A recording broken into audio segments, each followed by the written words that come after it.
Assalamu alaikum dostlar.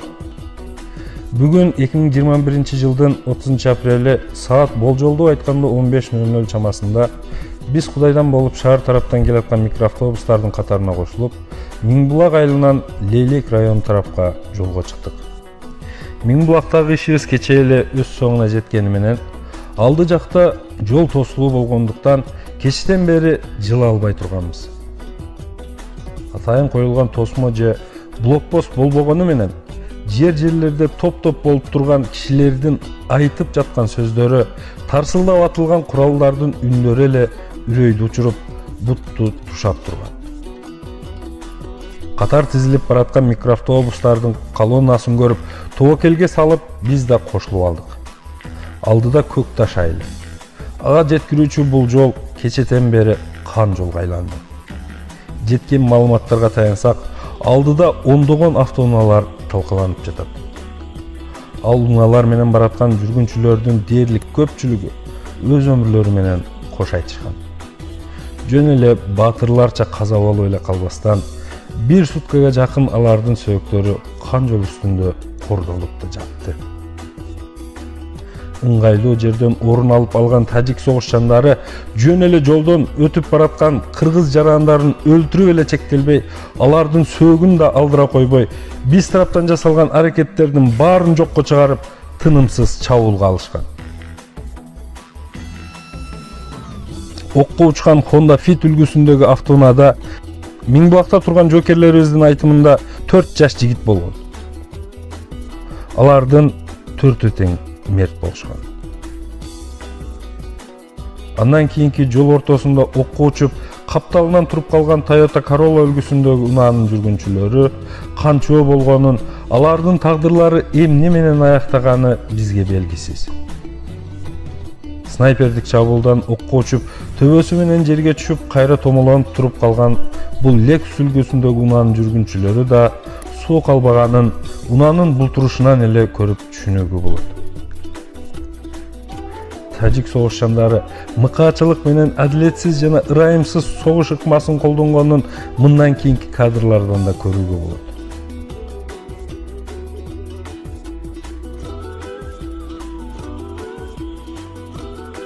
Жолдон чыгып талкаланып жаткан минивэн. Жүргүнчүлөрдүн тагдыры биз үчүн белгисиз. Audi 100 үлгүсүндөгү унаа, мунун да жүргүнчүлөрдүн саны жана алардын тагдырлары биз үчүн белгисиз. Бул Porter үлгүсүндөгү жүк ташуучу унаа менен анын алдында турган жеңил автоунаанын моделин да аныктоого мүмкүн болбой калган.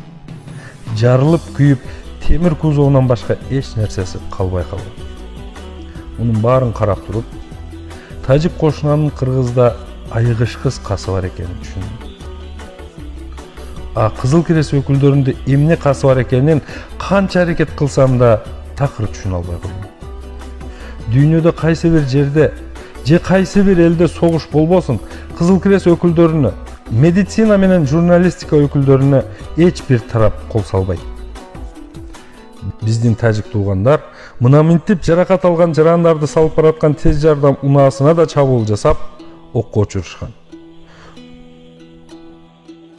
Жол четине чыгып оодарылып, төрт дөңгөлөгү көктү карап калганын көрүп, жүргүнчүлөрүнүн тагдыры эмне болгонун ойлогуң да келбей кетет. Көк таштан чыга бергенде, сол жакта окко учуп күйүп бүткөн аскердик техниканы көрүүгө болот. Алды жактагы 4 көчө деп аталган жер азыр тажик тараптын көзөмөлүндө тургандыктан, Аксай дарыясын бойлой салынган айланып өтүүчү кошумча жолго түштүк. Жол таштак, анан бир топ алысыраак болгондуктан Рават айылына чейин эми бир топ убакта жетет көрүнөбүз.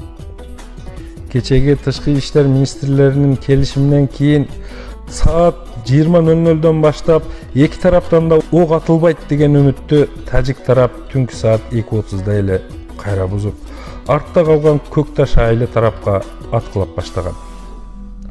Андан башка Лейлектин Арка, Максат, Достук айылдарында да кайра чабуул жасап атканын угуп, биз ошол жакты көздөй баратабыз. Арт жакта болсо Кызылбел айылына атылып жаткан октордун үндөрү угулуп жаткан. Мени өкүндүргөнү, биз ушул сырткы душмандардын чабуулунда эмнегедир саясатташтырып, Аларга каршы күрөшүүнү ойлобой эле оппозициячыл бир нече саясатчыларыбыздын атын атап, бул болуп жаткан нерселерди сырткы душмандын соккусу эмес, ички атаандаштардын чагымчылдыгы деп атап жатабыз.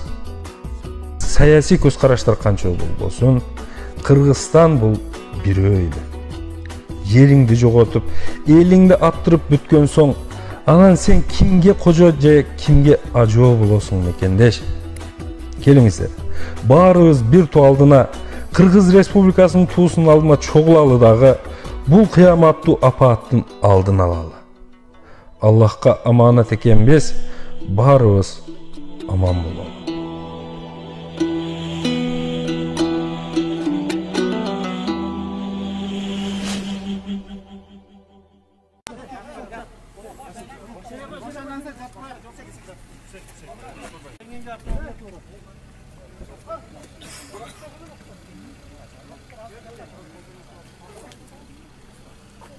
Так, biz hazır Batkent'deyiz. Batken облустук ооруканасынын алдында турам.